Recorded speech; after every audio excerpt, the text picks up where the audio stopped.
दीदी वॉइस नहीं आ रहा है, साउंड नहीं आ रहा है वीडियो का।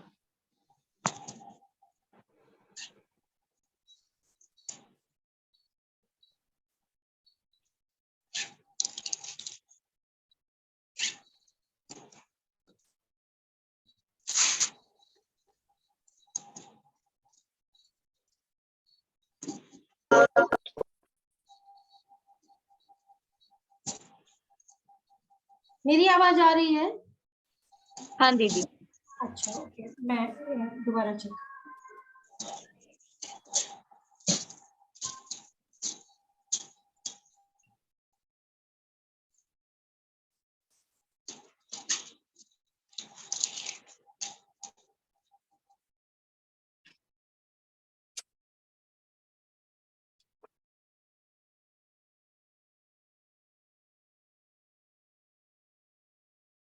ISRO has made history with the successful launch of Chandrayaan 3, India's third lunar mission.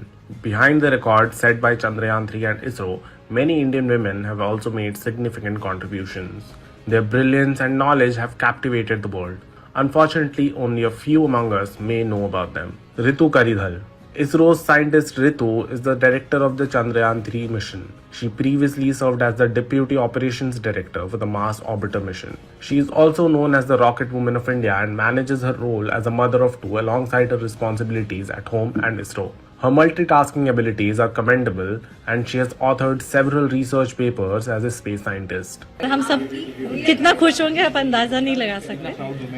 बहुत बहुत और ये उन्होंने हम लोग को बार बार फील कराया और आगे बहुत सारे मुकाम बाकी हैं और बहुत सारी बेस्ट विशेष उनको हम सब की तरफ से। Anuradha TK. Anuradha TK was appointed as the director of Geosynchronous Satellite Launch Vehicle GSLV-12 in 2011. She led a group of 20 members and achieved several technical successes. Anuradha, with her logical thinking, became an inspiration for other female scientists at ISRO. She has received prestigious honors such as the Suman Sharma Award. N. Valarmathi. Valarmathi represented India as the chief of the Indigenous Radar Image Satellite Mission and holds the record for being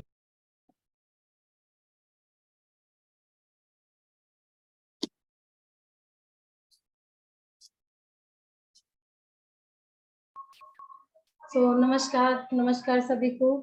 GPA के platform पे आप लोग सबका स्वागत है।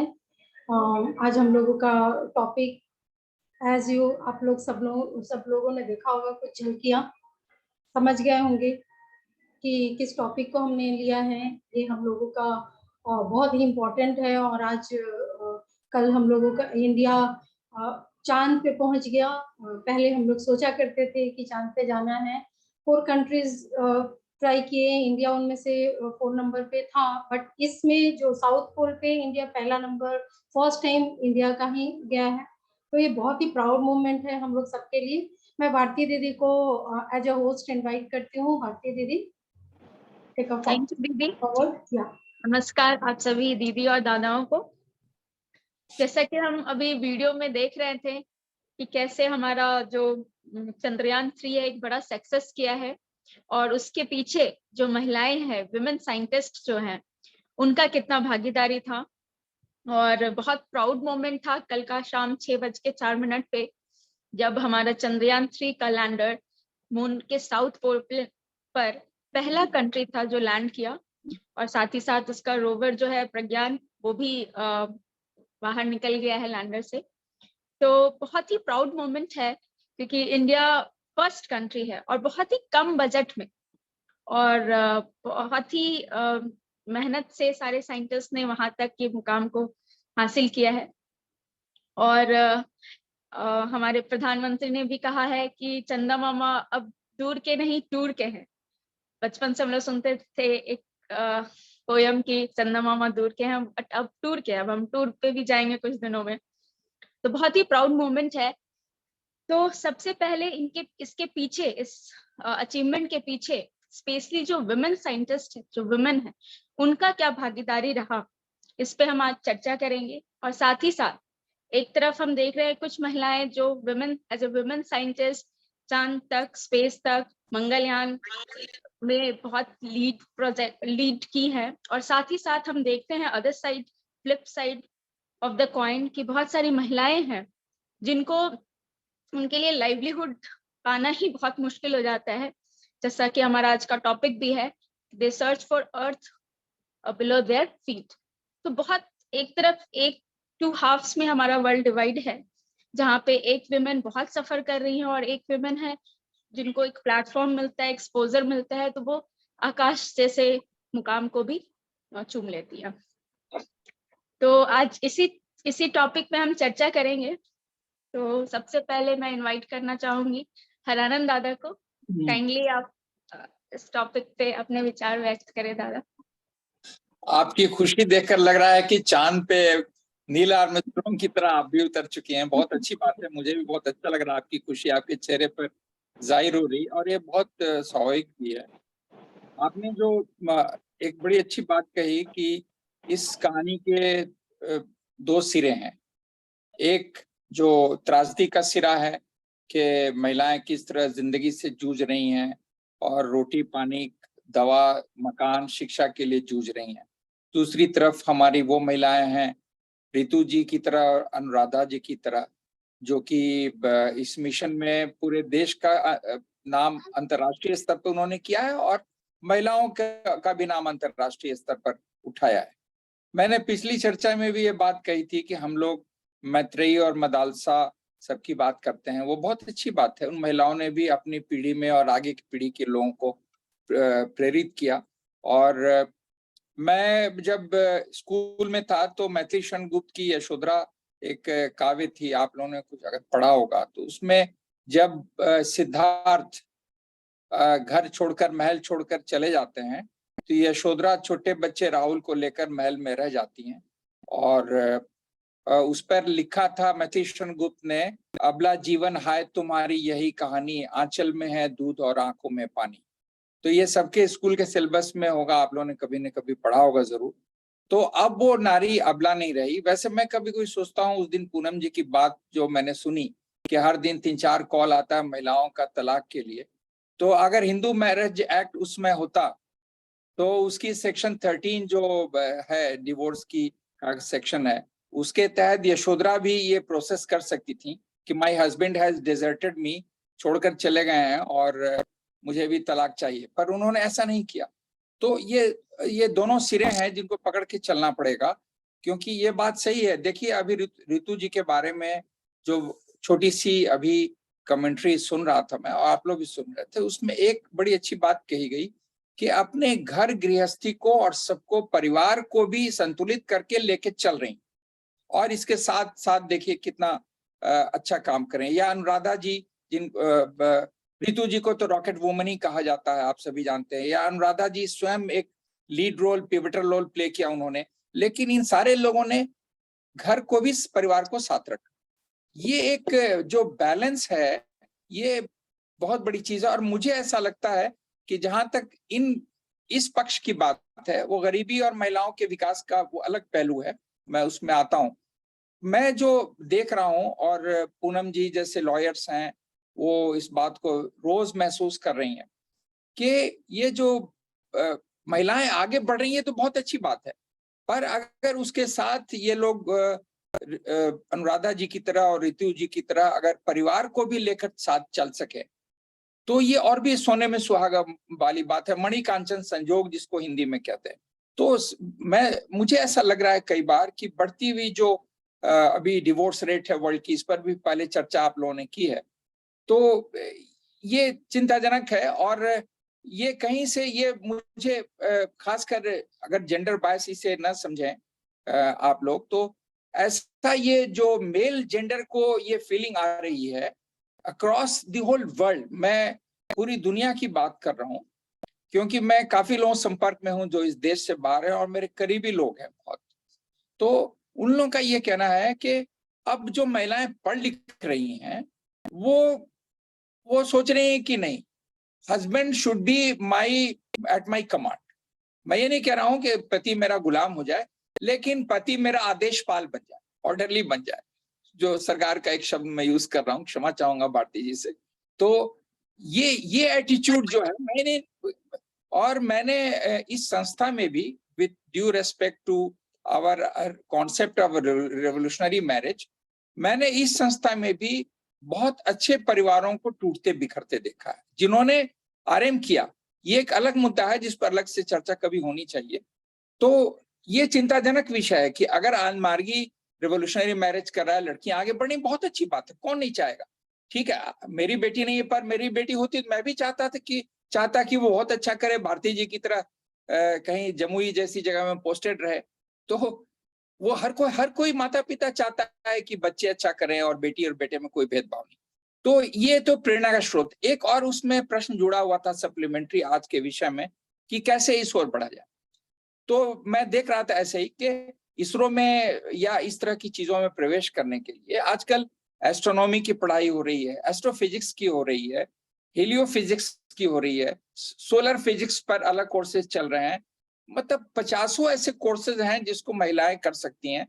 और जहां तक इसरो की बात हो, 12th के बाद वहां पर institute of science and technology का वो एग्जामिनेशन होता है, उसको दे करके फिर लोग बढ़ते हैं। और टेक्निकल साइड से भी इलेक्ट्रॉनिक्स के जो इंजीनियर हैं या जो कम्युनिकेशन के इंजीनियर हैं, तो मीटियोरोलॉजी एक अलग साइंस है, तो मीटियोरोलॉजी में जो जियोलॉजी से जुड़े हुए हैं या माइनिंग इंजीनियर जो धनबाद स्कूल ऑफ माइंस के हैं, मैं एक उदाहरण दे रहा हूँ, तो ये सारे लोग उसमें जा सकते हैं।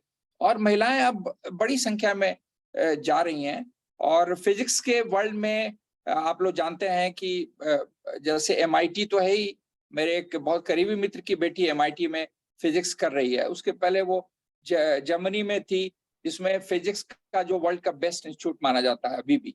तो महिलाएं और बच्चे बहुत अच्छा कर रहे हैं और ये बहुत अच्छी बात है। 2 चीजें इसमें जरूर मैं कहूंगा, आप सभी से शेयर करूंगा। आप सब जानते भी हैं, रुचि का प्रश्न है। अगर रुचि नहीं है किसी विषय में तो आप उनको एस्ट्रोफिजिक्स नहीं पढ़ा सकते।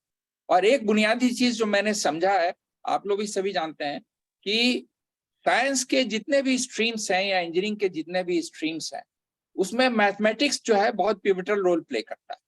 तो गणित में जिसकी रुचि नहीं है वो इन विषयों को लेकर आगे नहीं बढ़ सकता। बायोलॉजी एक अलग डोमेन है, वो रट के कहते ही हैं कि वो क्राइमर्स डोमेन है, कि रट लिए अपना मेडिकल वो एग्जामिनेशन में मल्टीपल चॉइस में निकल गए और वो उसमें तमाम गेम है कि नेगेटिव मार्किंग के चलते जिस सवाल का जवाब मालूम नहीं उसको छुए ही मत, तमाम चीजें हैं जो भी है। तो ये एक एस्पेक्ट है कि अगर महिलाओं की रुचि को समझ लिया जाए। मैं ये देख रहा हूँ आज की पीढ़ी में कि महिलाएं जो लड़कियां हैं, मैं उनको महिलाएं नहीं कहना चाहूंगा, जो लड़कियां पढ़ रही हैं वो अपनी रुचि को भी नहीं समझ पा रही। मैं बच्चों को देखता हूं जिनसे मैं इंटरेक्शन बहुत करीब से करता रहता हूँ, ठीक है, they are not my kids but they are related to us. तो मैं देखता हूँ कि वो सुबह में एस्ट्रोफिजिक्स पढ़ना चाहती हैं, एस्ट्रोनॉट बनना चाहती हैं, फिर यूट्यूब पे कोई अच्छा म्यूजिक आ गया तो शाम में वो म्यूजिशियन बनना चाहती हैं। तो इस तरह जो मन की अस्थिरता है उससे तो बाहर निकलना ही पड़ेगा। गोल कंफ्यूजन नहीं होना चाहिए। आज की पीढ़ी के साथ ये बहुत बड़ी समस्या है कि जो जिधर गुलाब का फूल दिखा हम गुलाब बनना चाहते हैं, और अगर इधर कमल का फूल दिखा तो हम कमल बनना चाहते हैं। ऐसे होता नहीं है। लक्ष्य में वो अर्जुन की तरह चिड़िया की आंख पर नजर रखनी पड़ती है, तभी वो स्वयंवर जीत पाता है, जिंदगी का स्वयंवर। वो महाभारत की बात नहीं कर रहा हूँ। दूसरा पहलू जो है कि ग्रामीण महिलाएं जो हैं, जो ये इस बात को कई बार हाईलाइट किया जा चुका है कि जब तक शिक्षा, और जो जानती हैं, जो भारतीय जैसे लोग अच्छी तरह जानते हैं कि एडल्ट एजुकेशन या जो इनफॉर्मल एजुकेशन या इस तरह के जो कॉन्सेप्ट हैं वो वाकई इफेक्टिव नहीं है। वो रियल सेंस में ठीक है, आप पढ़ना लिखना सिखला देते हैं, हस्ताक्षर करना, कुछ न्यूज़पेपर पढ़ लेंगी, लेकिन एक जो कॉन्शियसनेस होती है, socio economic consciousness, political consciousness, इसके लिए थोड़ी सी मेहनत करनी पड़ती है और अच्छी पढ़ाई करनी पड़ती है। तो विषय से बाहर जाना पड़ता है। फिजिक्स भी जो पढ़ रहा है उसको बाहर पढ़ना पड़ेगा। अगर उसको इंडियन कॉन्स्टिट्यूशन नहीं पढ़ा है तो उसको वो फिजिक्स का लाइट और साउंड में ही रह जाएगा।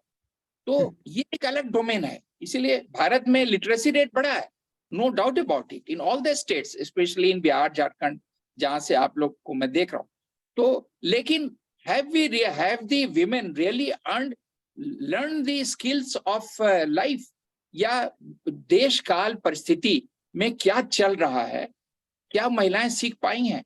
ये सवाल है जरूर। इसीलिए सघन रूप से शिक्षा अभियान चलाने की आवश्यकता है, ताकि महिलाएं समझें चीजों को। देखिए, किसी चीज को सीख लेना और समझ लेने में बहुत फर्क है, किसी रिश्ते को जान लेना और उसको जीने में बहुत फर्क है। तो इसीलिए वो जिसको कहते हैं अध्ययन मनन अनुशीलन, हमारे शास्त्रों में जो कहा गया, अध्ययन तो ठीक है, मनन और अनुशीलन की प्रक्रिया में हम पीछे हट जाते हैं। तो ये मनन और अनुशीलन के लिए जो बाबा ने कहा कि स्वाध्याय की बहुत आवश्यकता है। मैं तैत्तिरीय उपनिषद पढ़ रहा था भारती दीदी, मैं आपसे कहना चाहूंगा कि स्वाध्याय शब्द जो है वो तैत्तिरीय उपनिषद पूरा वो उसका एक चैप्टर ऑन एजुकेशन है, शिक्षा वल्ली। तो उसमें स्वाध्याय पर बहुत जोर दिया कि स्वाध्याय ही तप है, स्वाध्याय ही सब कुछ है।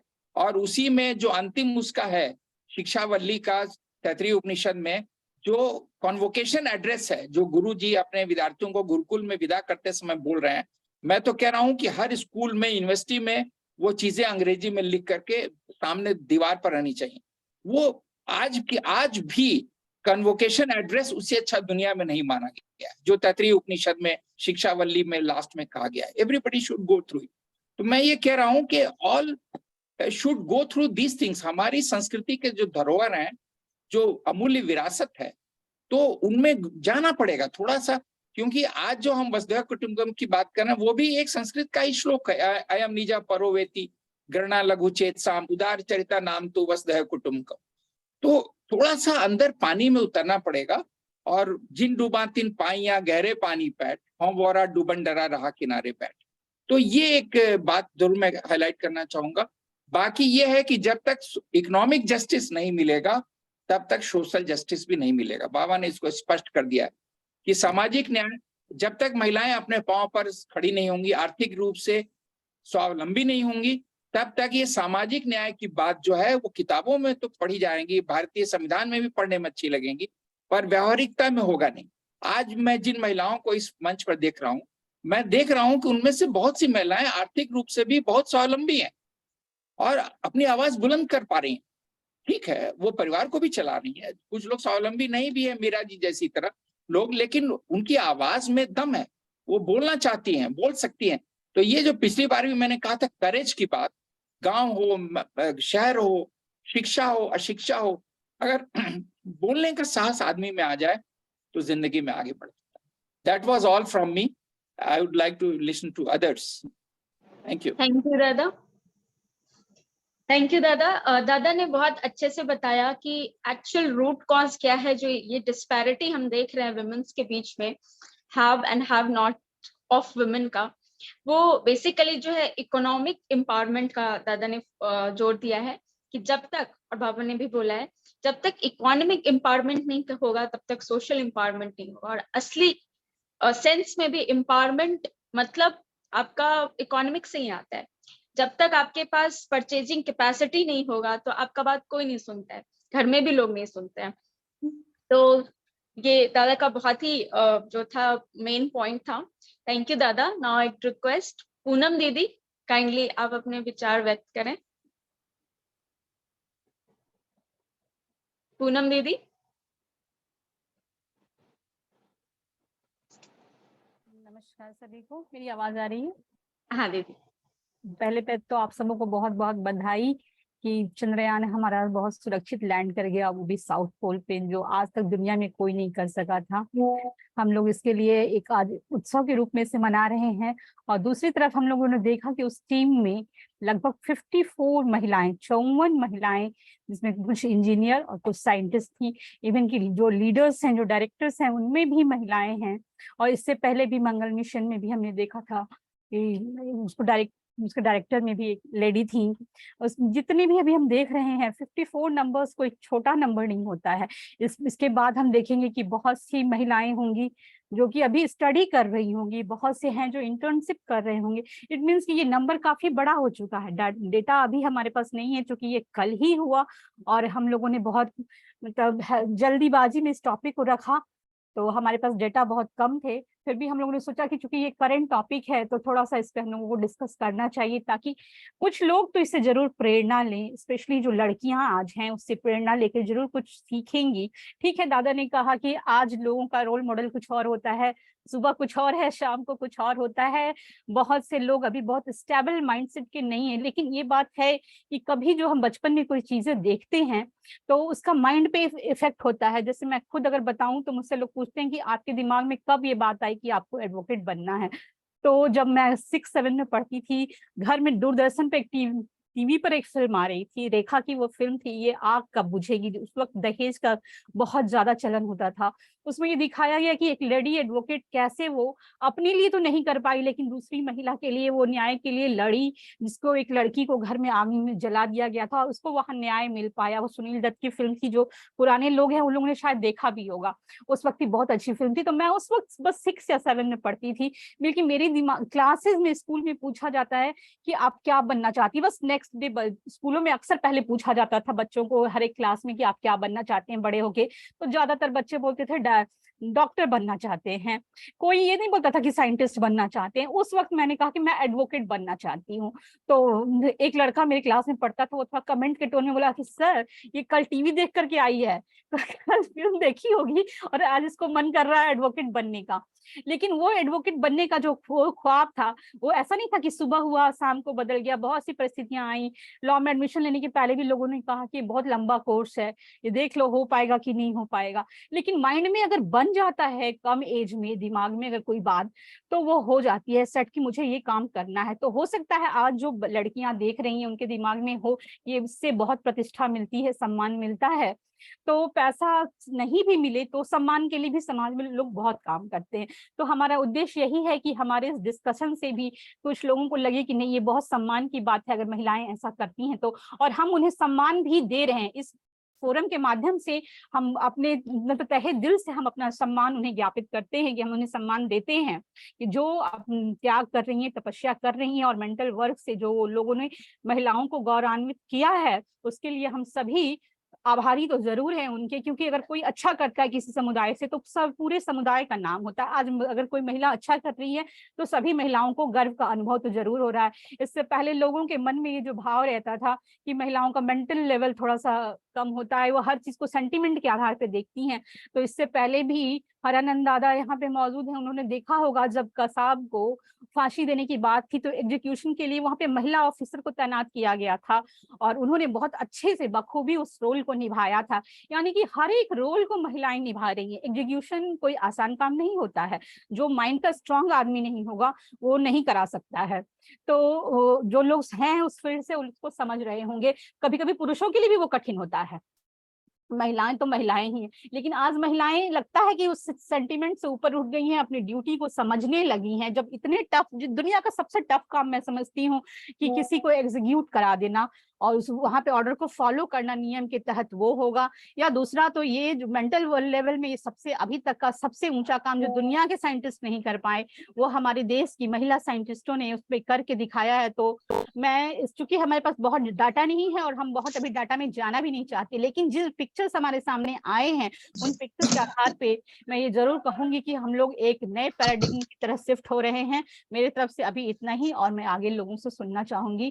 थैंक यू सो मच भारतीराज दीदी, मीरा दीदी, इस प्रोग्राम को अरेंज करने के लिए। कल ही हम लोगों के मन में ये बात आई थी, उस वक्त हम लोग की मीटिंग चली रही थी और अचानक से देखे कि आज ये टॉपिक भी रखा गया। बहुत बहुत धन्यवाद आप लोगों का।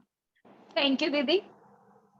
दीदी ने बहुत अच्छे से बताया कि आज जो है महिलाओं का जो सम्मान बढ़ा है वो हमारे उस सम्मान में एक कहिए तो एक कोहिनूर या हीरा जड़ गया है हमारे विमेन साइंटिस्ट के उपलब्धि के कारण। और प्रायः हम देखते हैं जब भी कहीं पे जो मेम्स बनाया जाता है, जनरली विमेन को दिखाया जाता है कि बुद्धि नहीं है, कहीं अगर ड्राइविंग गलत हो गया तो ना उनको बुद्धि नहीं होता है, वो लोग दिमाग से नहीं हमेशा दिल से सोचती है। आज ये प्रूफ कर दी, और आज ही नहीं कई बार प्रूफ हुआ है, पास्ट से लेके प्रेजेंट तक।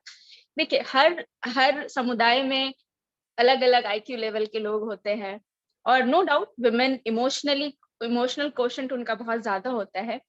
दैट डजंट मीन कि आईक्यू कम होता है, आईक्यू भी बहुत होता है। और जब आईक्यू और साथ ही साथ ईक्यू का जो प्रॉपर सामंजस्य होता है तो बहुत ही बढ़िया एक सुंदर सा तस्वीर हमारे समाज के सामने आता है।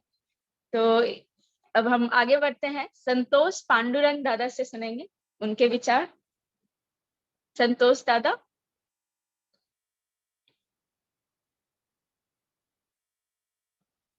संतोष दादा। दीदी मीरा दी ने हैंड रेज किया है, देख लीजिए। हाँ, मीरा दीदी काइंडली अपने विचार व्यक्त करें दीदी। नमस्कार सभी को।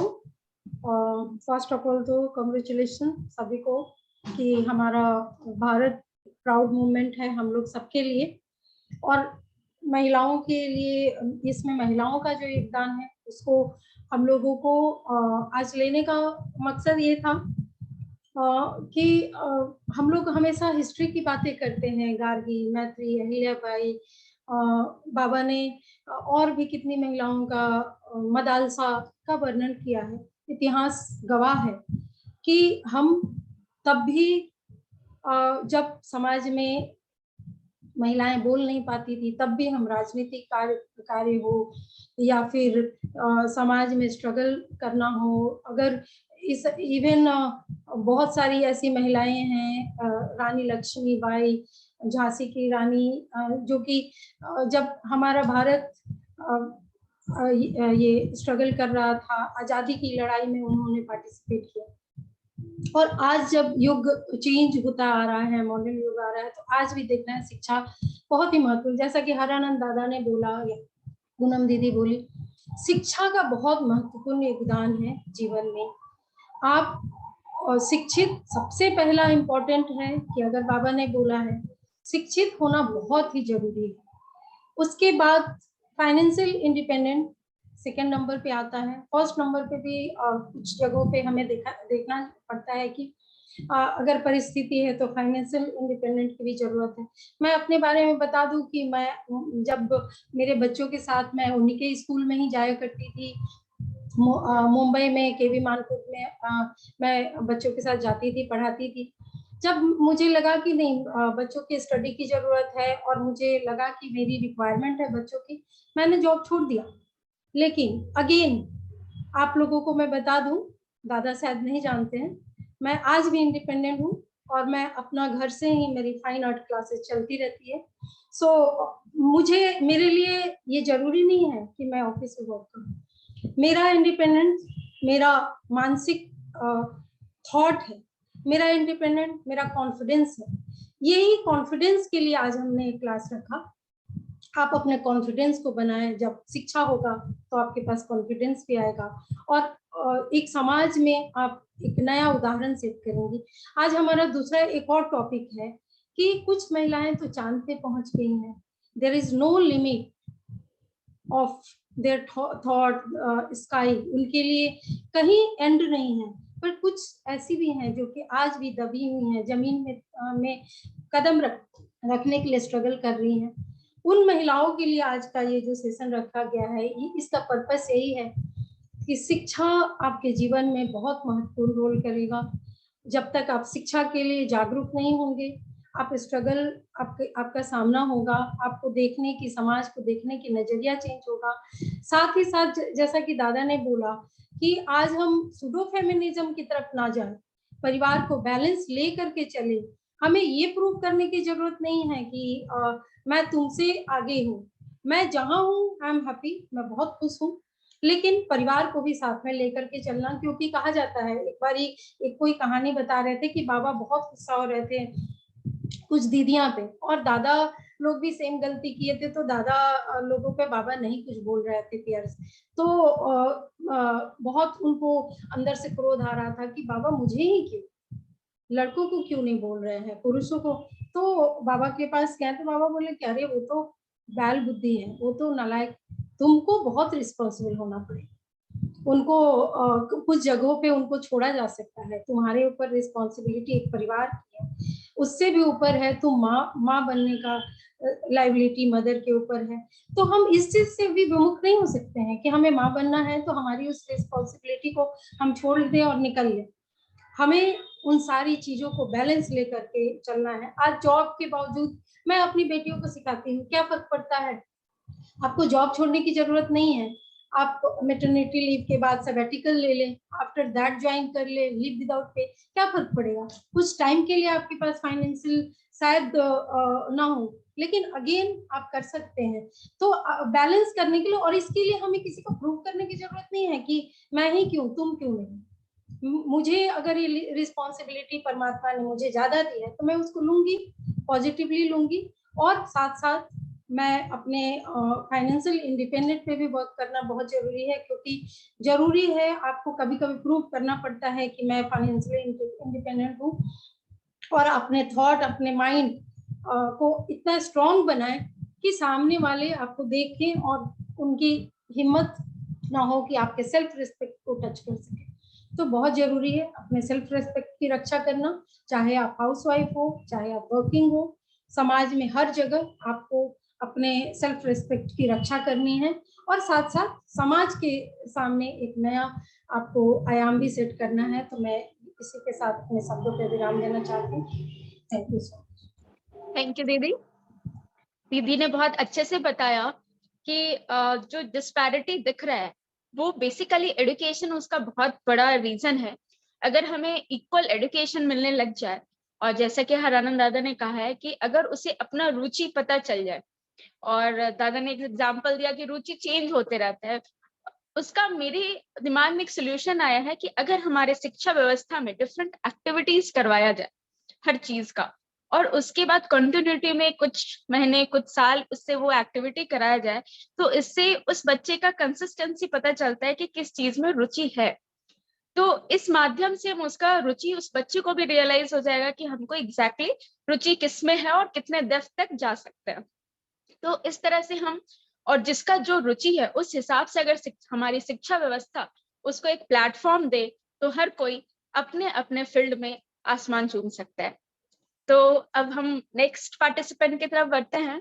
एक दादा को बुलाते हैं, राजेश बग्गा दादा, काइंडली आप अपने विचार व्यक्त करें। दीदी, एक दादा ने अभी हैंड रेज किया था, केवी के जमात्रा है कोई दीदी है, दादा, दीदी सुप्रिया दीदी है। सुप्रिया दीदी है। हाँ हाँ, सुप्रिया जनता दीदी है, काइंडली, जनता। हाँ सुप्रिया दीदी काइंडली अपने विचार व्यक्त करें।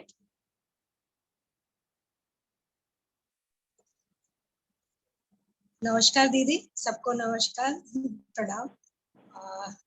जैसा कि ये तो खैर very proud moment it is for all of us, हम लोग सबके लिए है ही। हम लोग सब कोई खुशियां मना रहे हैं, कल से जो जिस जगह पे हैं वहीं पे अपना खुशी मना रहे हैं। और जैसा कि हो रहा है कि क्या क्या रूप होना चाहिए, ये कैसे वो लोग पालिए। तो हरानंद दादा भी जैसे अभी बता रहे थे कि हमारा ये जो स्पेस साइंस का जो था, it will be amalgamation of all subjects। ये इसमें सारे सब्जेक्ट्स है, फिजिक्स भी है, केमिस्ट्री भी है, मैथ्स भी है, जियोलॉजी भी है, तो सारा कुछ जा रहा है, सारा सब्जेक्ट जा रहा है। और एक तरफ तो हम ये कह रहे हैं कि हमारे साइंटिस्ट इतने आगे बढ़ी हुई हैं, बहुत अच्छी बात है और सही बात है, कि दूसरी तरफ ग्रास रूट लेवल पे अगर हम देखने जाते हैं तो they are not even getting, मतलब 2 वक्त के खाना मिलेगा कि नहीं, तो वो सोचने के लिए भी, उसके लिए। तो हम आप जैसे लोग जो हैं, ऐसा है दीदी, आप भी जिस वर्क में हैं, तो यू मस्ट बी सीइंग कि आप दोनों तरह के लोगों से मिल रहे हैं। आप जो है आप उस तरह से भी देख रहे हैं, और जो बेटर फेस जो है उनको भी हम लोग देख रहे हैं। तो ज्यादा काम हमको कहाँ करना है, जो हमारे जो उसकी हम एट पार उनको ला सके, तो उस जगह पे हम लोग कोशिश करेंगे। तो ग्रास रूट लेवल पे हम लोग को जाके कोशिश करना है। हम हुए, आप हुए, जितने भी हम लोग मार्गी भाई बहन हैं, अगर हम लोग को जो थोड़ा भी अगर हमको वक्त मिल पाता है, तो एक कोई स्कूल ले ले, जिला स्कूल है या आपके पंचायत लेवल पे, गांव में आप रह रहे हैं, पंचायत लेवल का स्कूल है, वहां जाके ही हम एजुकेशन इम्पार्ट करना शुरू कर दे। हमारे आनंद मार्ग का स्कूल है, बहुत जगह पे है, कुछ जगह पे बंद भी हो गए, ये जरूर है, लेकिन अगर जिनको जिस जगह पे अवेलेबल हो पा रहा है कर सकते हैं। प्लस अब ऑनलाइन भी इतना कुछ हो रहा है, तो हम ऑनलाइन बता रही है कि वो ऑनलाइन अपने क्लासेस, फाइन आर्ट्स के क्लासेस भी ले रही है, सारा कुछ हम आज के दिन अभी जो हम लोग कर रहे हैं ऑनलाइन का, तो उस माध्यम से भी हम एजुकेशन को बढ़ा सकते हैं, ला सकते हैं आगे। एंड मेन है फेस टू फेस टेबल, मतलब चॉक एंड टॉक वाला मेथड जो है, वो मेथड को भी हम अपना के आगे बढ़े।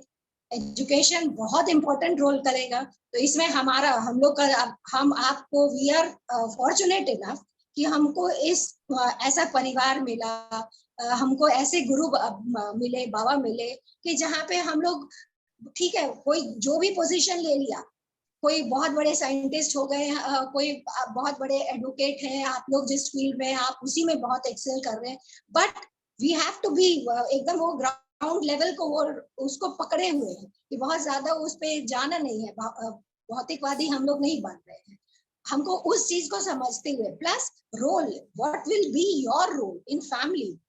आपने यू हैव बिकम फाइनेंशियली, आप अगर हम हुए, आप हुए, या जो भी इंडिपेंडेंट हो रहे हैं, मेरा दीदी हुई, जितने, तो उस चीज को मेंटेन करते हुए हमको चलना है। कहीं किसी को ये नहीं दिखाना है कि हाँ भाई आई एम फाइनेंशियली इंडिपेंडेंट, मैं आई एम मोर ये सुपीरियर या कुछ उस तरह का नहीं, एक सामंजस्य।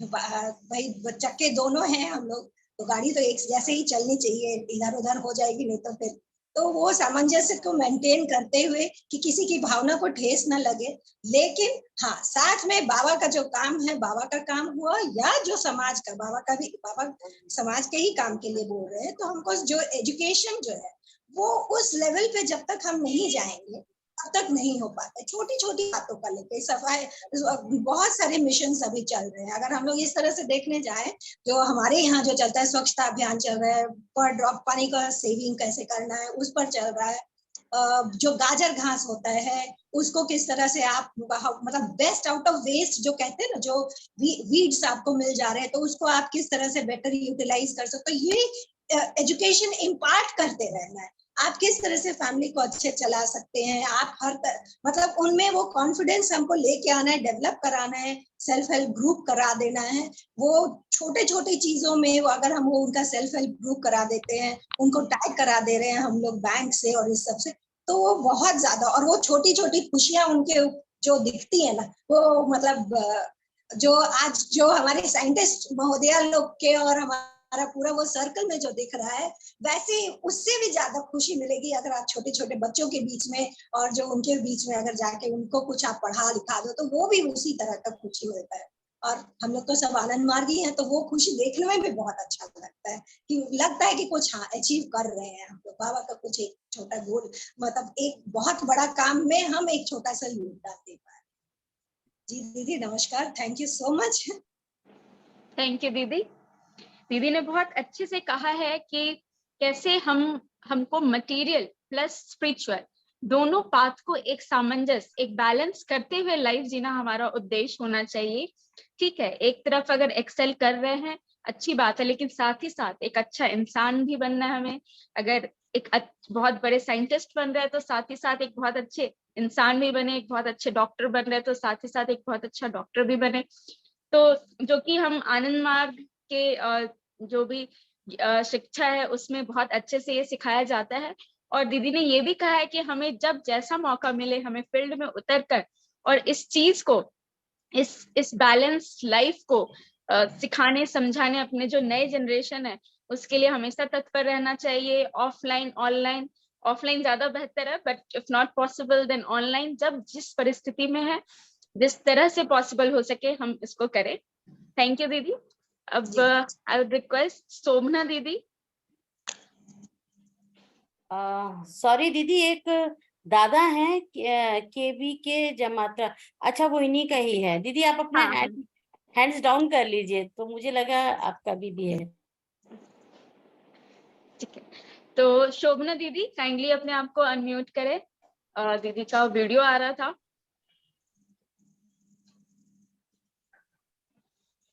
आई थिंक अभी नहीं है। Okay, I request Harbans Lal दादा काइंडली अपने विचार व्यक्त करें। हरबंस लाल दादा।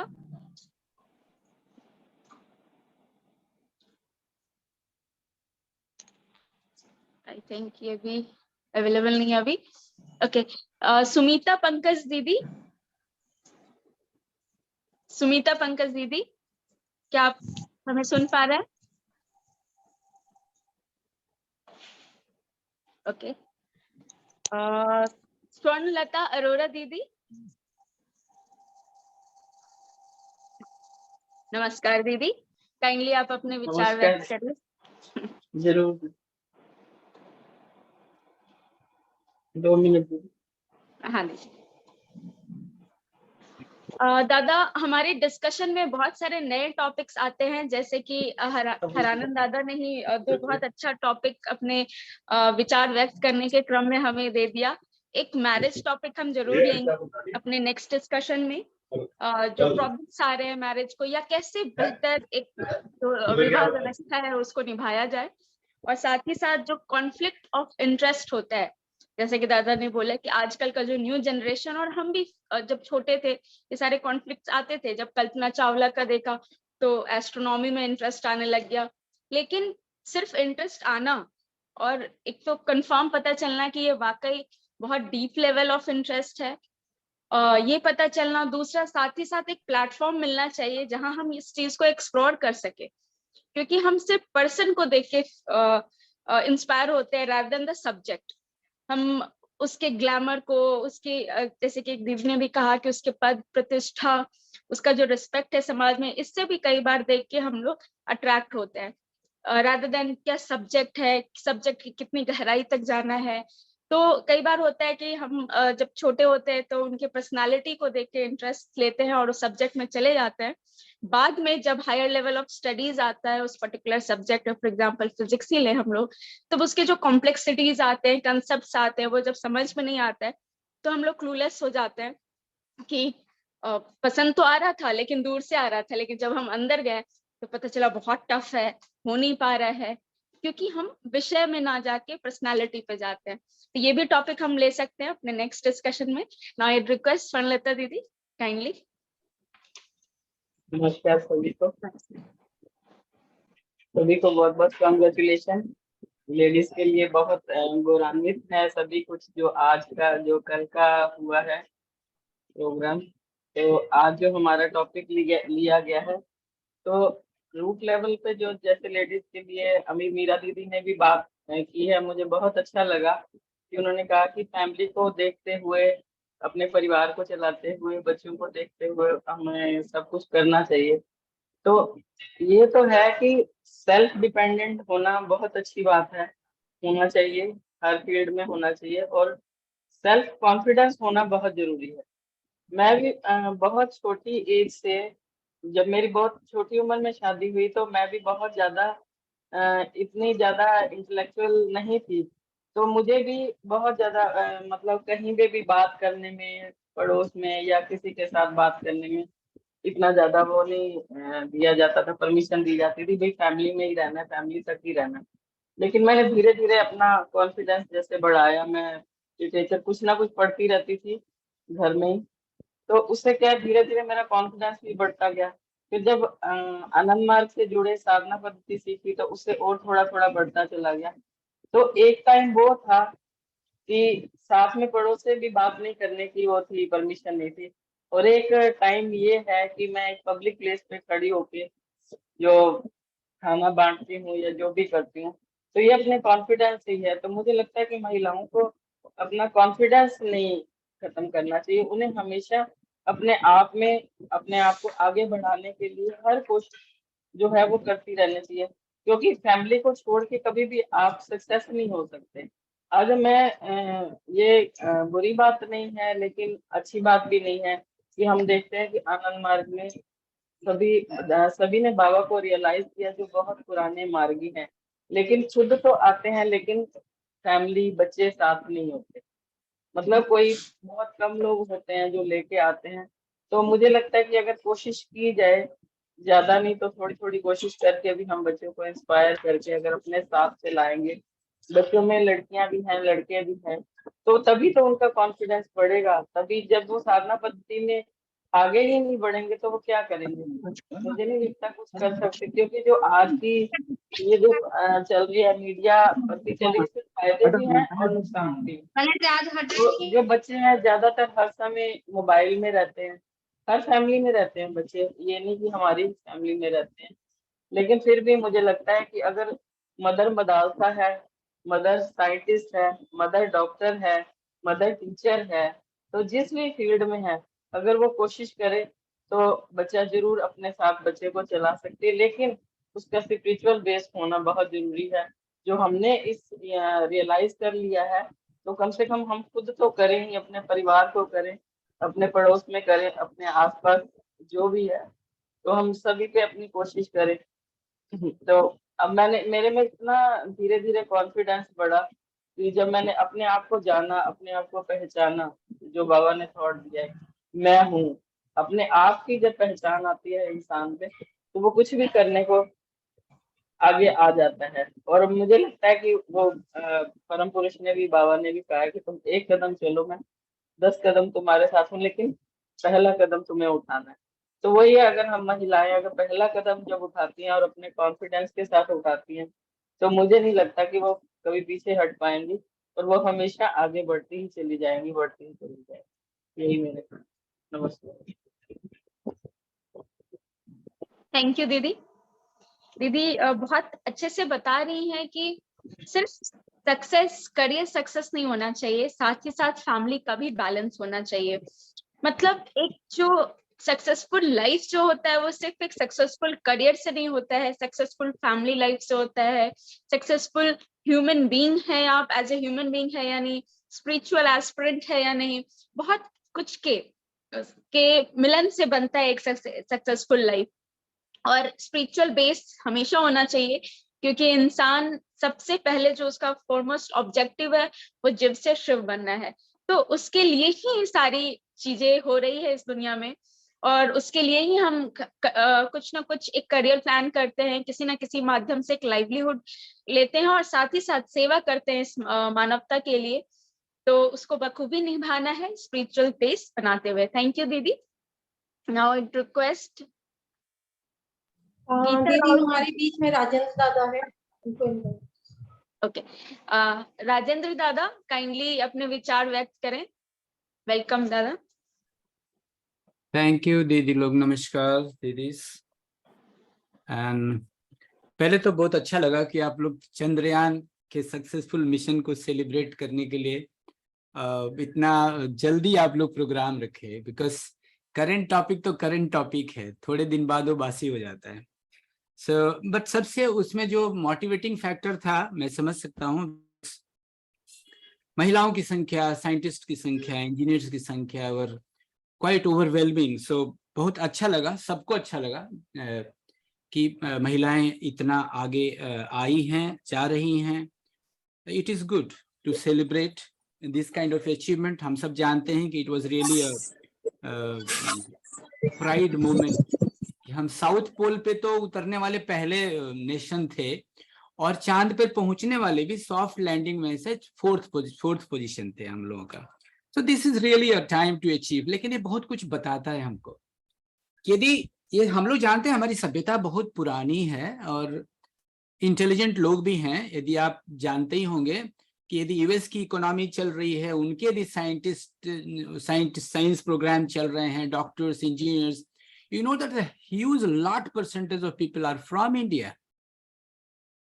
So ऐसा इसलिए है कि ये बहुत पुरानी सभ्यता है और इनका इवोल्यूशन औरों से कंपैरेटिवली बहुत ज्यादा हो चुका है।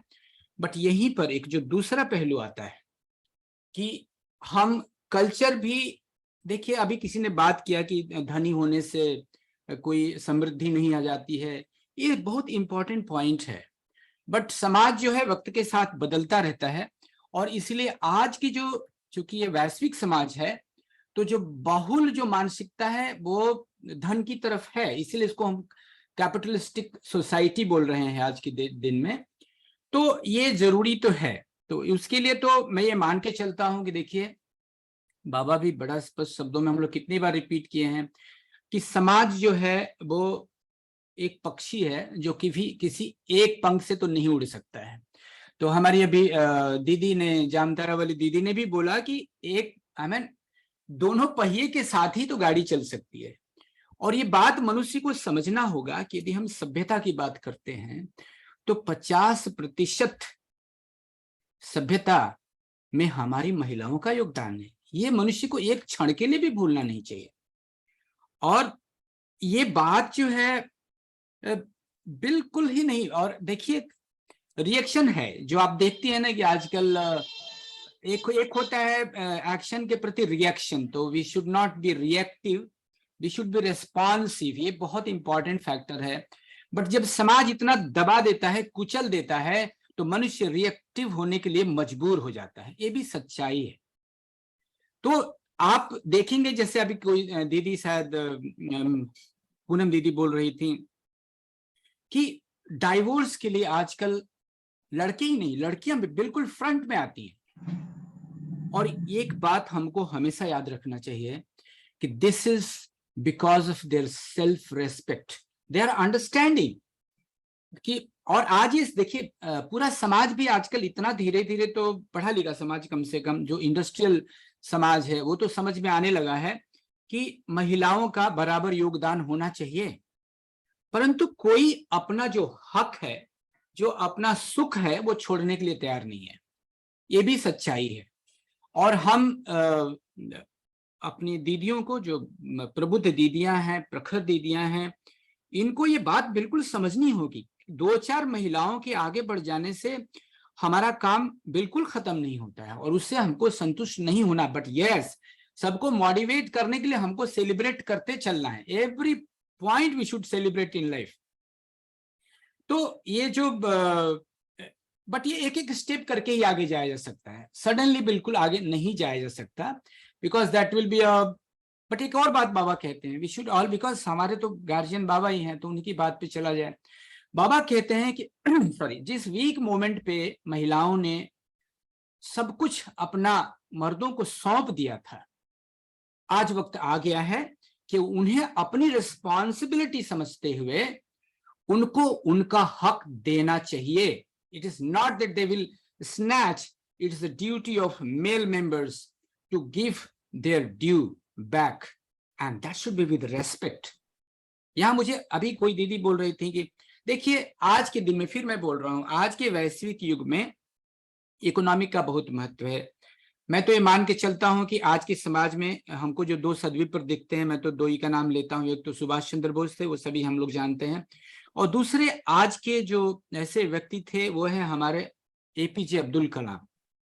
उनका स्टेटमेंट है, मेरे को तो दिल छूता, जहां मौका मिलता है कहते हैं कि देखो जी, आत्मसम्मान जो है वो क्या बोलते हैं, इकोनॉमिकली इंडिपेंडेंट होने से ही आता है।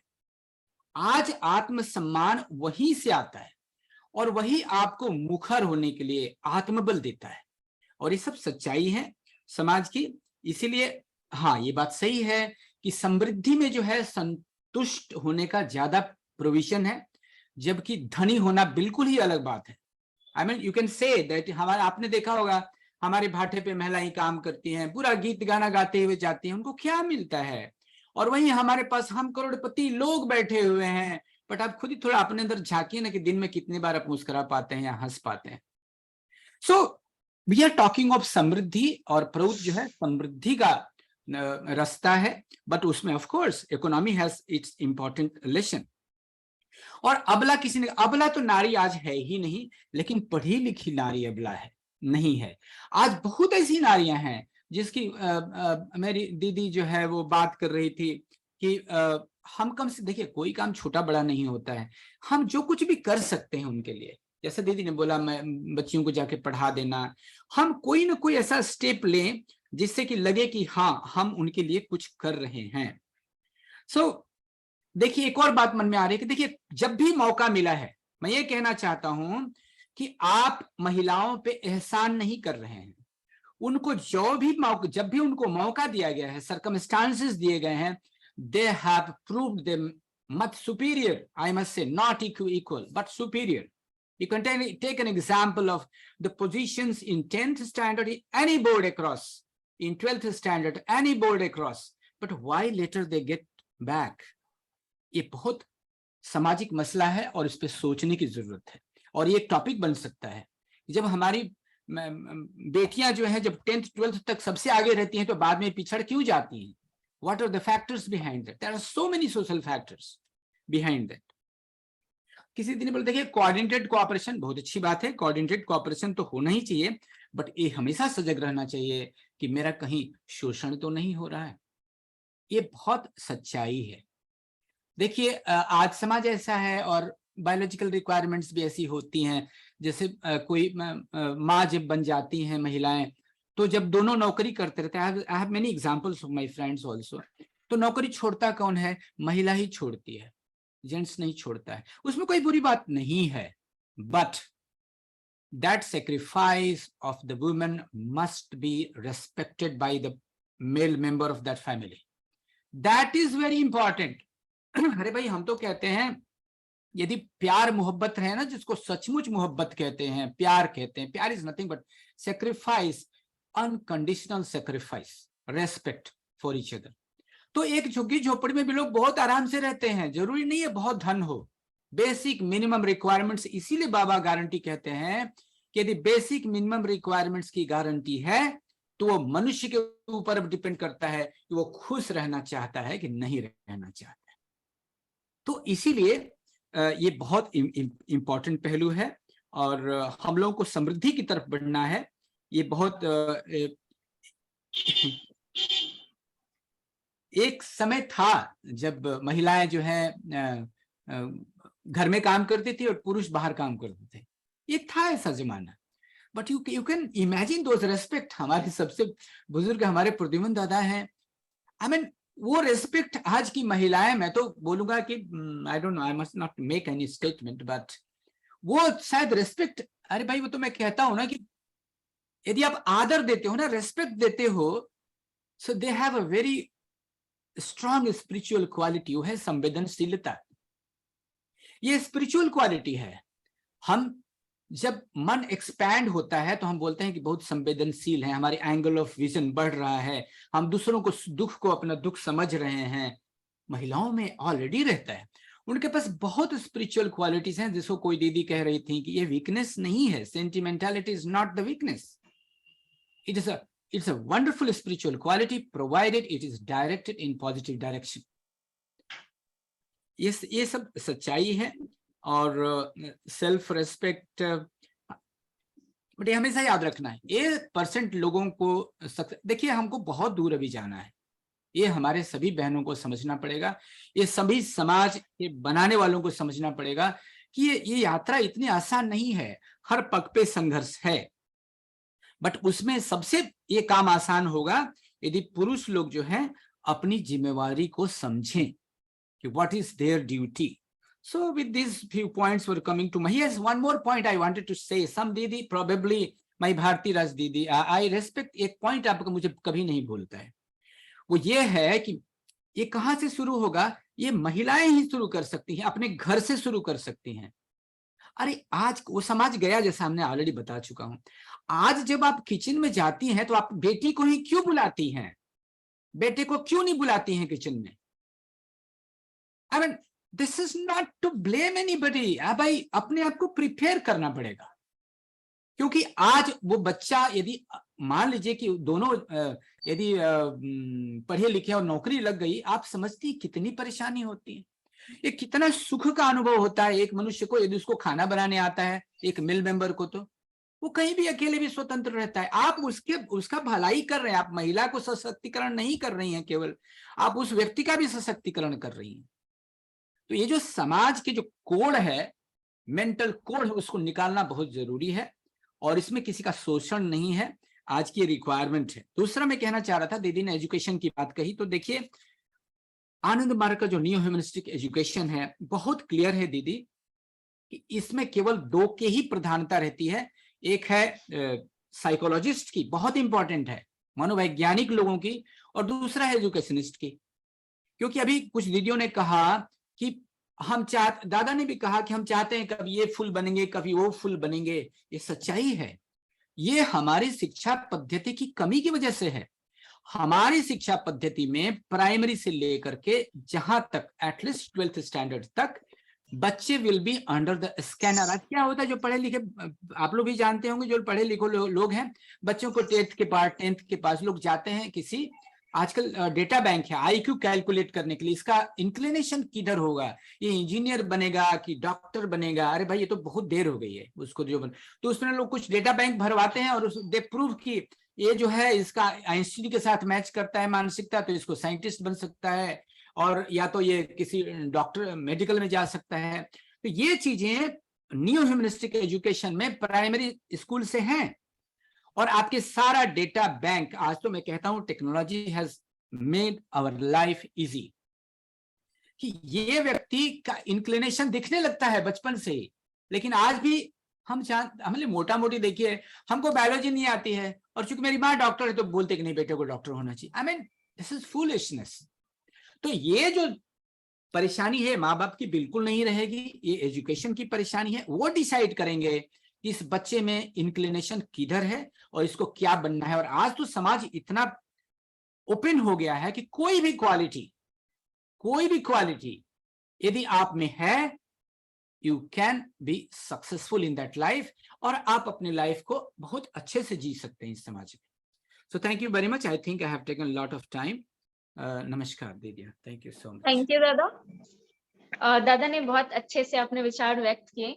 दादा ने कहा कि 50% जो सभ्यता है वो महिलाएं हैं हमारी, और जो बाकी 50% है दादा, वो भी महिलाओं के द्वारा ही बाकी 50% है इस दुनिया में। तो ये बहुत ही इम्पोर्टेंट पॉइंट है जो हम सभी को इस माइंड में रखना चाहिए कि दीदी आपकी बात करने से मुझे बाबा की याद आ गई है। किसी दीदी ने उनको बोला कि महिलाओं का 50% रिप्रेजेंटेशन होना चाहिए। You will listen the answer. बोला why 50%? Why not 100%? सो देखिए, जो लीडरशिप है ना, वो लीडरशिप किसी जेंडर बायस नहीं रहती है। लीडरशिप कभी भी जेंडर बेस्ड नहीं होती है। सद्विप्र कभी जेंडर बेस्ड नहीं होता। वो जो लीडरशिप है वो आपको उन चीजों को अपने अंदर लाना होता है। एंड आप समझ सकती हैं कि पुरोधा, there is no gender biased. So हम लोगों को ये समझना पड़ेगा कि हम लोग जिस सभ्यता में जा रहे हैं वो बिल्कुल अलग सभ्यता। हम आपकी बात से एग्री हैं दीदी, और प्रिंसिपली एग्री हैं कि percentage should not be fixed, but people should be given equal opportunity to grow. This is more important. Thank you so much. Thank you दादा। और दादा ने बहुत अच्छा एक पॉइंट बोला कि संवेदनशीलता जो है वो स्पिरिचुअल क्वालिटी है। हम जनरली जो मटेरियल वर्ल्ड में कहा जाता है, जो थोड़ा संवेदनशील है तो कहा जाता है तुम बहुत कमजोर हो, तुमको तुरंत ना दया आ जाता है, तुम वीक हो। बट नहीं, ये बहुत हाई क्वालिटी होता है जो कि महिलाओं में भगवान के द्वारा दिया हुआ है। और एक जगह मैंने पढ़ा था, बाबा कहे हैं कि महिलाओं का विशुद्ध चक्र तक जागृत होता है। अगर वो स्पिरिचुअली थोड़ा एफर्ट डालेगी तो उनको जल्दी जो स्पिरिचुअल गोल है वो मुक्ति मोक्ष का वो मिल जाएगा एज कम्पेयर टू मेल। तो और साथ ही साथ एक जगह और पढ़े हैं कि बाबा बोले हैं ब्रेन सेल्स की जहां तक बात है, तो बाबा ने कहा है कि अगर 1000 मेल के पास ब्रेन सेल है तो विमेन का जो क्रेनियम होता है उसमें 900 के आसपास होता है ब्रेन सेल्स।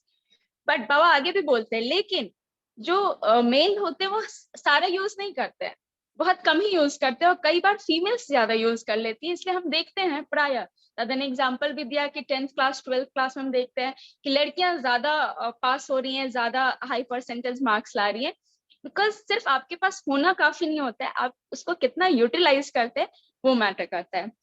और महिलाओं को भगवान एक बहुत बड़ी रिस्पॉन्सिबिलिटी मदरहुड का दिए हुए हैं, इसलिए हम प्राय देखते हैं कि महिलाएं एक नेचुरल कैरेक्टर होता है रिस्पॉन्सिबल नेचर।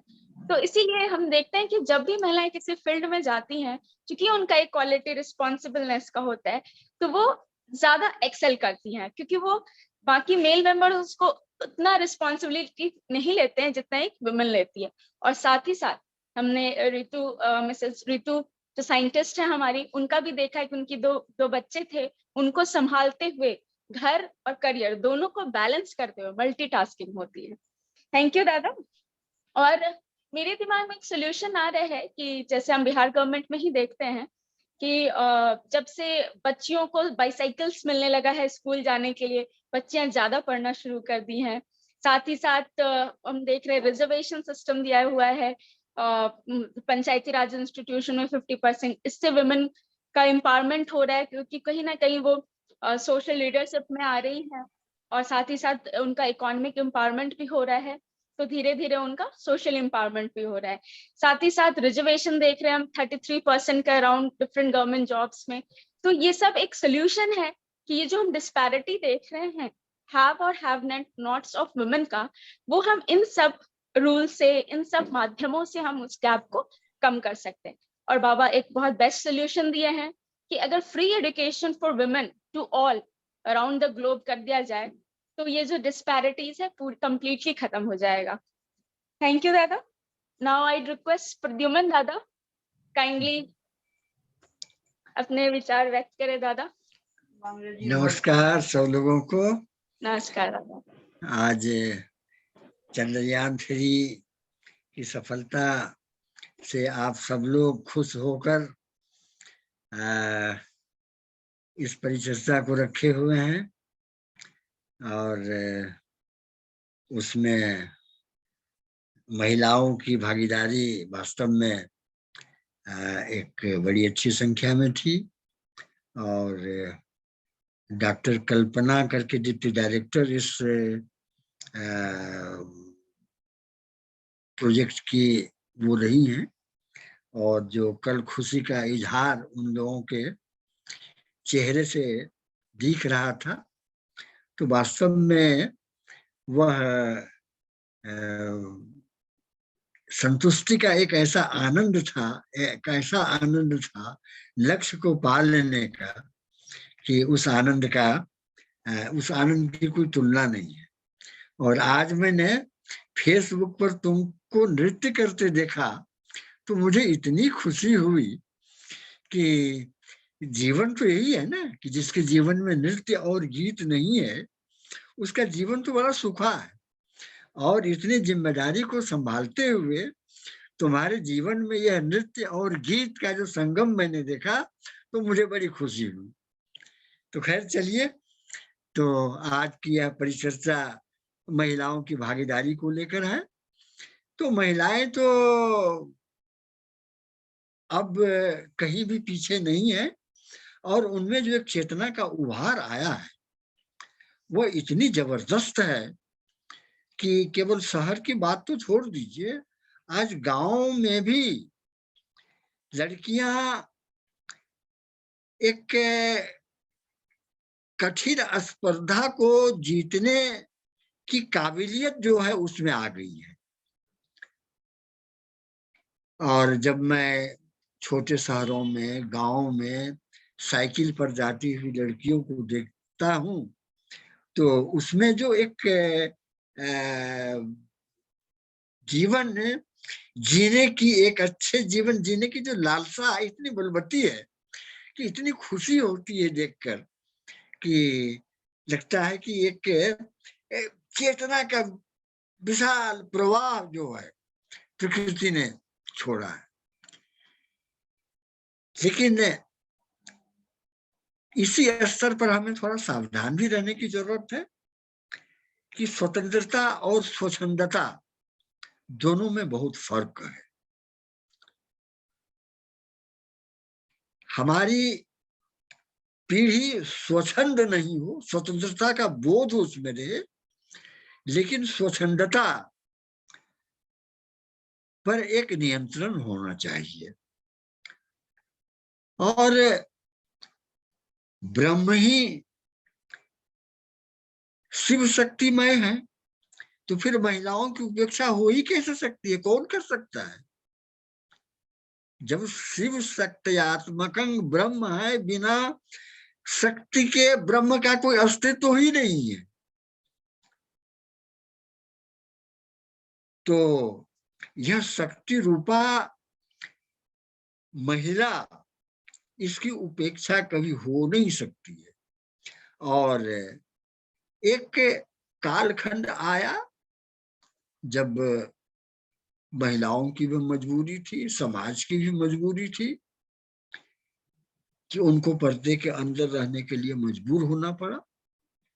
नहीं तो भारत की महिलाएं कभी भी प्राचीन काल में इस तरह पर्दे के अंदर नहीं रही, और बड़े बड़े काम उनके द्वारा हुए और आज भी हो रहे। आज देख रही हो कि चाहे वो ज्ञान का कोई भी क्षेत्र हो, महिलाएं बड़ी तेजी से आगे आ रही है। प्रशासन में ही देखो, मेडिकल में देखो, इंजीनियरिंग में देखो, सब जगह तो और साहसिकता में भी हमारी लड़कियां इतनी ज्यादा आगे आ रही हैं। सेना में, वायुसेना में, जल सेना में, इसके अलावा पर्वतारोहण में हरियाणा की लड़कियां देखो कुश्ती में एक से एक आगे होके ला रही हैं मेडल।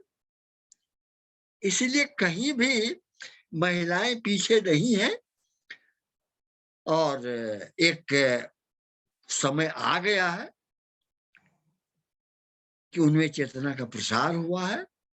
छोटे छोटे घरों में जहां कोई सुविधा नहीं है वहां भी लड़कियां आत्मनिर्भरता की बात सोच रही हैं और सरकार की ऐसी योजनाएं भी हैं बहुत सारी, हालांकि उसका लाभ पूरी तरह से भी मिल नहीं पा रहा है क्योंकि एजेंसी वैसी हमारे पास अभी है नहीं।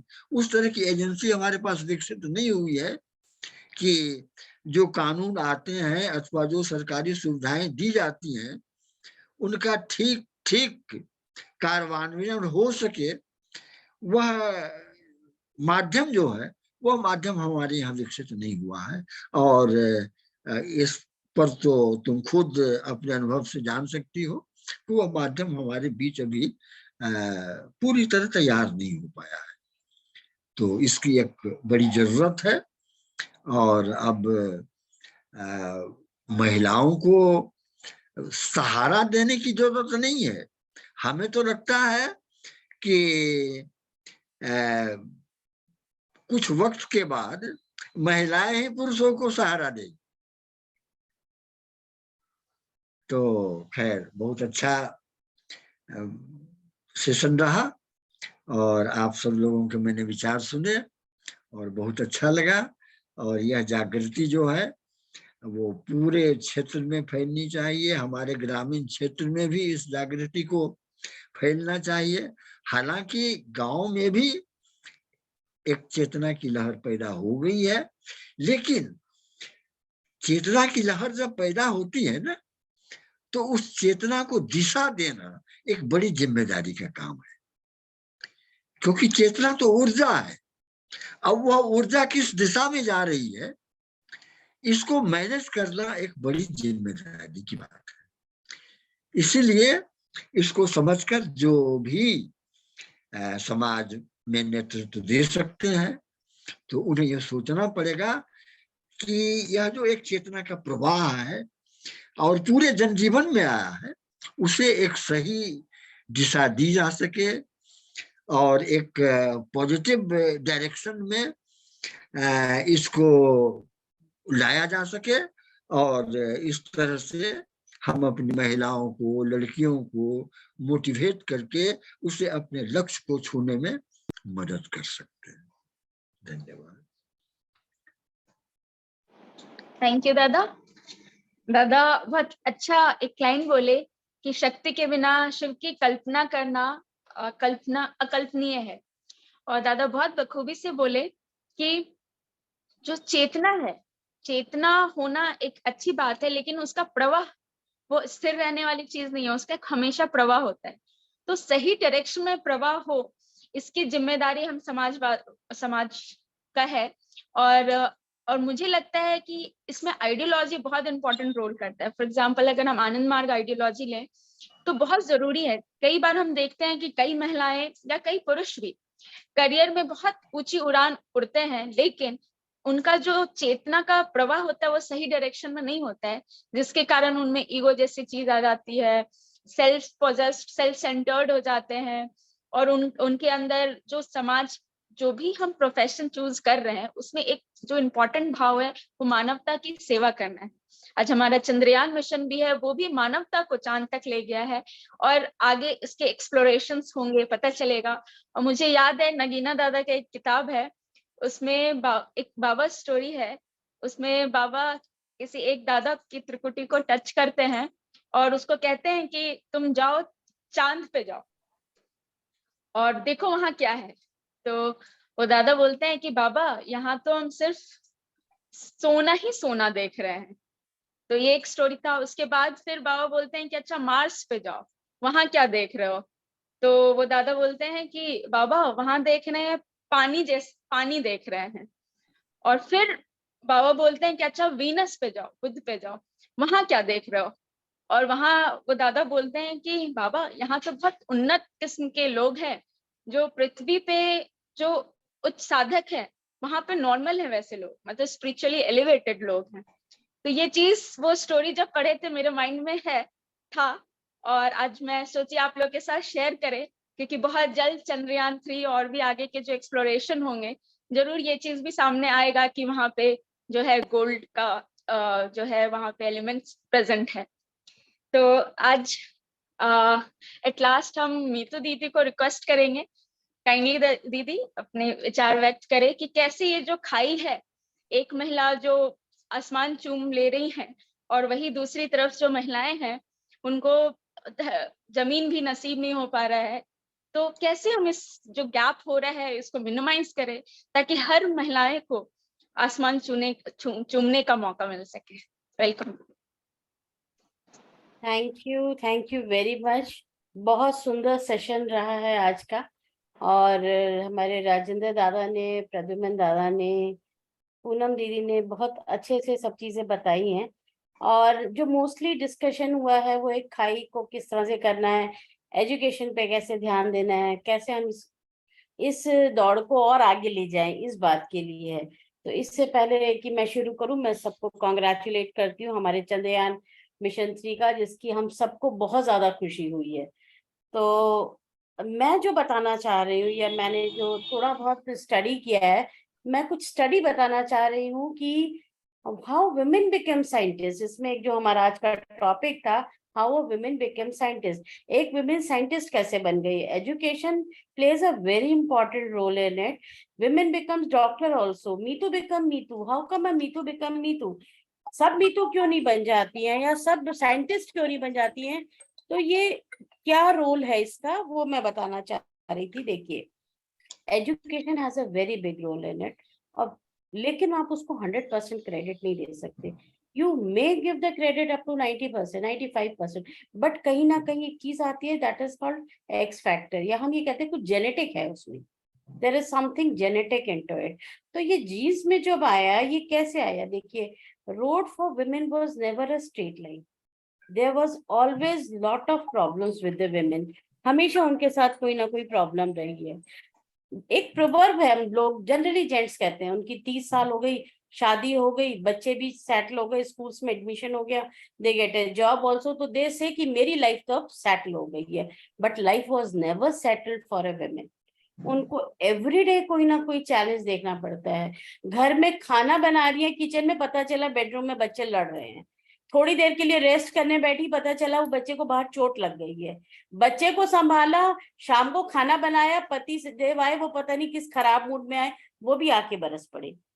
So what she is doing, she is struggling day and night. She has to be alert every moment. Every moment alert होना itself is a very big quality. सब मल्टी डायमेंशनल काम को करना, ये भी बहुत बड़ी क्वालिटी है। सो व्हाट दे डिड, कैसे उन्होंने बच्चों को संभाला? They created new toys for the children. बच्चों के लिए नए नए खिलौने बनाए, बच्चों को न्यू न्यू स्टोरीज सुनाई। They have answering the children innumerous questions. बच्चों के आपको पता है कितने क्वेश्चंस होते हैं, और उस जमाने में I am talking about generation से, वो बहुत सारी जनरेशन पहले, जहाँ एक एक औरत के 10-10 बच्चे भी होते थे। हर बच्चे के अलग अलग क्वेश्चन है, हर बच्चे की अलग अलग एक्सपेक्टेशन है, and the love for a child is always there for a mother. तो हर बच्चे के साथ इतनी बातें करना, तो what happened, the women became more logical, बहुत लॉजिकल बन गई। दे गॉट पेशेंस ऑल्सो, उनके अंदर पेशेंस भी आया। They got a good vocabulary also, इतनी बातें की कि उनकी आदत पड़ गई। आज लोग कहते हैं औरतें बहुत बोलती हैं, ये कहाँ से आया? It all came because they were continuously talking to their children, they were continuously talking to their in-laws, they were continuously talking to their husband. जिस से वो कर रही थी, what they were doing, they were managing everything. अब उनको ये भी पता था कि they are physically weak, हर एक को पता है, आज भी ये बात ट्रूथ है। So what they did, they used their brain to fight all these problems. वो जाके लड़ने नहीं खड़ी हो गई, they used their brain. अब उन्होंने ब्रेन को भी कैसे यूज किया, they found different ways. to save themselves from this uncomfortable environment because of sometimes mother-in-law, sometimes due to husband, या पेरेंट्स के घर में भी when they find कि मेरे ब्रदर और मेरे बीच में डिस्पैरिटी है, तो they use their brain how to achieve what they want to achieve. उसमें क्या हुआ, उसमें कुछ कुछ और भी बातें हुई, लाइक वो झूठ भी बोलने लगी, वो झूठ बोलने लगी। They became mischievous also, they start playing mischief. ठीक है, पिताजी ने पैसे नहीं दिए, भाई को दिए, पैसे भी चोरी करने सीख लिया। मैं किसी को ग्लोरीफाई नहीं कर रही, आई एम नॉट सेइंग कि this is a good act, but I से कि ये सब करने में भी दिमाग लगता है। You have to be intelligent enough to speak a lie and then save yourself. You have to be intelligent to do something. आप भाई को आपने उसकी बुक भी छुपा ली, आपको पढ़ने नहीं दिया जा रहा, और उसके बाद एक कोने में जाके उसमें फोटो देख रहे हो, कैसे सबसे छुपा के कि मेरा भाई ना देख ले। So that developed a sharp brain in them. उनके अंदर एक sharp brain भी हो गया। On the other side, when they were alone, बिल्कुल अकेली थी, घर से नहीं निकलती थी, they created an imaginary world for themselves where they had put all the things which they wanted to have in their life. So imagination also came. देखो ये सारी स्टडी है जो बहुत जनरेशन से उनके साथ होती रही। So when all this was happening with them for a very long time, generation after generation, operation हो रहा है, एक्सप्लॉयटेशन हो रहा है, वो चालाकी सीख गई, वो झूठ बोलना सीख गई, वो बच्चे के साथ बात करना सीख गई, उनके अंदर मल्टीटास्किंग की एक क्वालिटी आ गई, तो ये सब चीजें उनकी जीन्स में आ गई। And when these things are given a right direction, सही डायरेक्शन जब उनको मिली, what they did, they started doing invention, creation उन्होंने इन्वेंशन की। Today they are called scientist. So this is जो आज ये लेडीज बनी हैं, इसके पीछे बहुत बड़ी सेक्रीफाइस है वुमेनहुड की, बहुत बड़ी सेक्रीफाइस है वुमेनहुड की। मतलब they learn to become a scientist due to those problems. तो हमें ये, मैं नहीं कहती कि भाई हर एक वुमेन को सेक्रीफाइस ही करना पड़ेगा साइंटिस्ट बनने के लिए, ऐसा नहीं है, बट हमें ये याद रखना पड़ेगा कि कितनी बड़ी सेक्रीफाइस वुमेनहुड ने की है जनरेशन आफ्टर जनरेशन, और we should carry forward it with very utmost care कि इसके बाद कभी ऐसी सेक्रीफाइस किसी को ना करनी पड़े। थैंक यू वेरी मच दीदी। और मैं लास्ट में ये कहती हूँ कि सोने में भट्टी में तप तप के ये सोना ना कुंदन बन गया है। थैंक यू वेरी मच दीदी, नमस्कार। थैंक यू दीदी। दीदी बहुत अच्छे से बताएं कि सिर्फ एजुकेशन ही नहीं, एक्स फैक्टर भी रोल अदा करता है। जेनेटिक नो डाउट हम देखेंगे, जितनी भी हमारी वुमेन साइंटिस्ट है उनके घर परिवार के अगर हम डिटेल स्टडी करें, एनालाइज करें, तो कहीं ना कहीं एक सोर्स होता है, कहीं ना कहीं एक प्लेटफॉर्म होता है, बेस होता है जो उनको सपोर्ट करता है। और एजुकेशन सिस्टम अगर और बेहतर हो जाए तो शायद ये एक्स फैक्टर उतना रोल अदा, उतना डिस्पैरिटी नहीं करेगा। इसलिए हम प्रायः देखते हैं कि जो अच्छे फैमिली के लोग होते हैं, पढ़े लिखे फैमिली के होते हैं, उनके बच्चे भी अक्सर पढ़ाई लिखाई में जाते हैं, और जो नहीं होते हैं उनके नहीं जा पाते हैं। तो कहीं ना कहीं ये जो एक्स फैक्टर है वो ज्यादा रोल अदा करता है, क्योंकि हमारा एजुकेशन सिस्टम कहीं ना कहीं वीक हो जाता है। हम प्रायः खुद भी अपने एक्सपीरियंस किए होंगे लाइफ में कि क्लास में टीचर सारे बच्चों को पढ़ाता है, लेकिन कुछ ही बच्चे एक्सेल कर पाते हैं, बाकी नहीं कर पाते हैं। और उन बच्चों को अगर डिटेल एनालाइज किया जाए, उनके घर के कंडीशन, उनके पेरेंट्स के कंडीशन, तो आप प्रायः देखिएगा, प्रायः बाकी एक्सेप्शंस तो हर जगह है, कि उनके घर में जो होते हैं पेरेंट्स कहीं ना कहीं उनको असिस्ट कर रहे हैं बताने में, समझाने में, तो एक एड ऑन फैक्टर आ जाता है। जो चीज उसे क्लास में नहीं समझ में आए तो उसको कहीं ना कहीं घर के माहौल से समझ में आ जाता है। कुछ चीज होता है जो बचपन से देख रहा है। अगर मान लीजिए हम में से कोई एक साइंटिस्ट के घर पैदा लिया तो हम बचपन से देखेंगे, अगर स्पेस साइंटिस्ट है तो हम बचपन से देखेंगे कि वो सारे जो स्पेस के इक्विपमेंट है वो बचपन से ही देखते ही बहुत एक IQ डेवलप हो जाता है। तो ये फैक्टर एक रोल अदा करता है। बट अगर हमारा एजुकेशन सिस्टम इस पे बेहतर काम करे, एक अच्छी व्यवस्था लाए, जहाँ हर जो फैक्टर हमें घर से या कहीं बाहर से मिल रहा है वो अगर हम अपने शिक्षा व्यवस्था में ही लाए, तो जिसका जो इंटरेस्ट है वो उसमें बहुत अच्छे से एक्सेल कर सकता है। थैंक यू दीदी। और दीदी ने बहुत अच्छे से वो एक इवोल्यूशन बताया एक वुमेनहुड का, कि कैसे वो एक जो इमेजिनेशन से इन्वेंशन तक कैसे पहुंची। उनका एक बहुत अच्छे से, बहुत लॉजिकल तरीके से दीदी ने बताया। थैंक यू मीतू दीदी। और इन्हीं शब्दों के साथ आज का हम ये डिस्कशन और ये सेलिब्रेशन को यहाँ वाइंड अप करते हैं। अगले वीक हम फिर मिलेंगे एक नए सब्जेक्ट के साथ, नए टॉपिक के साथ। थैंक यू, नमस्कार आप सभी को।